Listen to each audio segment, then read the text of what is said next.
नमस्ते, हमेशा खुश रहो बिटिया। I am JVN Dr. Minakshi, Assistant Professor in Department of Chalakya Tantra in Faculty of Ayurvedic Science at Jyoti Vidyapeeth women's university. आज के सेशन में हम चालाक्य तंत्र में उपयोग किए जाने वाले थेरेपेटिक प्रोसीजर मुखालेप का वर्णन करेंगे। फिर सबसे पहले आती है मुखलेप की परिभाषा। मुख पर चारों ओर से औषधि का लेप करने को मुखलेप कहते हैं। आलेपस्य च नामानि लिप्तो लेपश्च लेपनम, अर्थात आलेप शब्द के लिए लिप्त, लेपन और लेप पर्याय हैं। फिर मुखालेप के भेद बताए हैं। कर्म भेद से शारंगधर उत्तरखंड 11वें अध्याय के पहले सूत्र में दोषग्नो विषावर्ण्यो मुखलेपस त्रिधा मता, अर्थात कर्म के आधार पर मुखलेप के 3 भेद होते हैं, दोषग्न, विषग्न और वर्ण्य। जो दोषग्न लेप होता है वो वात आदि दोष प्रकोप जन्य शोथ आदि रोगों में दोषग्न लेप किया जाता है। और जैसे कि वात और कफ में उष्ण लेप, पित्त विष व्रण के लिए अति शीतल लेप। इसके बाद आए हैं विषग्न लेप। विविध विषों के स्पर्श से उत्पन्न शोथ आदि विकारों में विषग्न लेप प्रयुक्त किया जाता है। उसके बाद है वर्ण्य लेप। त्वचा के व्यंग, चर्मकील आदि शुद्ध रोगों में वर्ण्य लेप का प्रयोग किया जाता है। फिर प्रमाण भेद से मुखालेप 3 प्रकार का होता है।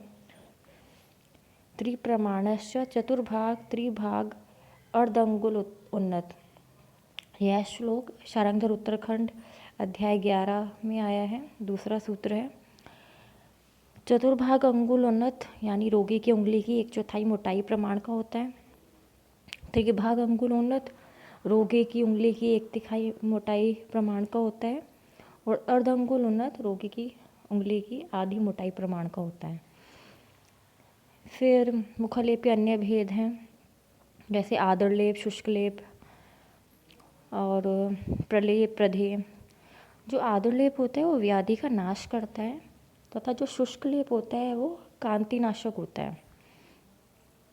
इसके बाद मुखलेप के अयोग्य व्यक्ति बताए हैं। कौन कौन होते हैं?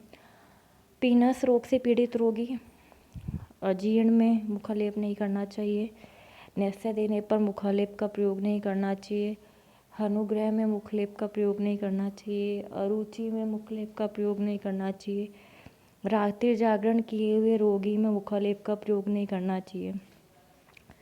इसके बाद मुखलेप की विधि बताई है। तो लेप का प्रयोग त्वचा पर नीचे से ऊपर की ओर, यानी रोम अभिमुख करना चाहिए। रोम अभिमुख लेपन करने से जो औषधि होती है वो औषधि का जो सार होता है वो रोम छिद्रों द्वारा त्वचा के अंदर प्रवेश कर शीघ्र ही अपने प्रभाव से कार्य करने लगता है। इसके पश्चात मुखालेप के पश्चात कर्म का वर्णन मिलता है। मुखालेप को शुष्क होने से पूर्व ही उतार लेना चाहिए, अर्थात मुखालेप को आद्रावस्था में उतार लेना चाहिए। मुखालेप शुष्क हो जाने पर आलेप को पुनः जल से आर्द्र करके उतार लेना चाहिए। तत्पश्चात मुख पर अभ्यंग करना चाहिए। इसके बाद मुखालेप करने पर क्या क्या वर्ज्य क्रियाएं हैं वो बताई गई हैं। विवर्ज्य दिवा स्वप्न भाष्य अग्नि आतप शुक क्रुध। यह श्लोक अष्टांग हृदय सूत्र स्थान 22 में आया है। 17वां सूत्र है।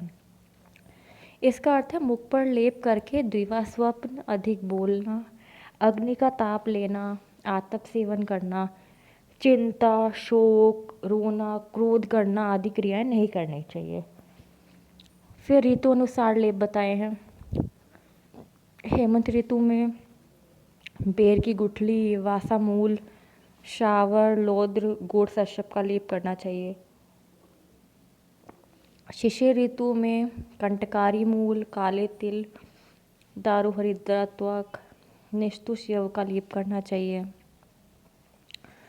वसंत ऋतु में दर्भमूल, चंदन, उशीर, शिरीष, सौंफ, चावल, कर्ण का लेप करना चाहिए।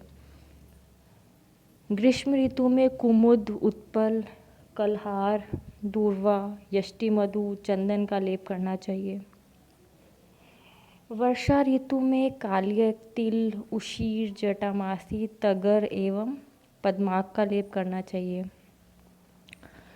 शरद ऋतु में तालीश, इत्कट, पुंडरीक, यष्टिमधु, काश, तगर एवं अगरू का लेप करना चाहिए।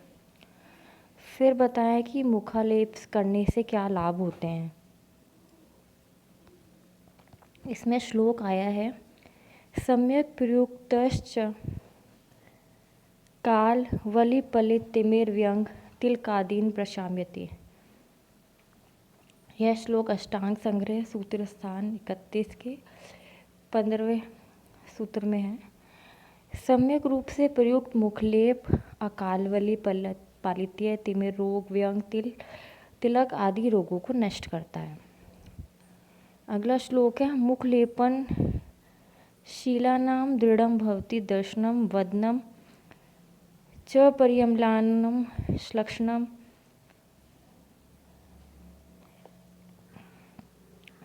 ताम रसोपमम।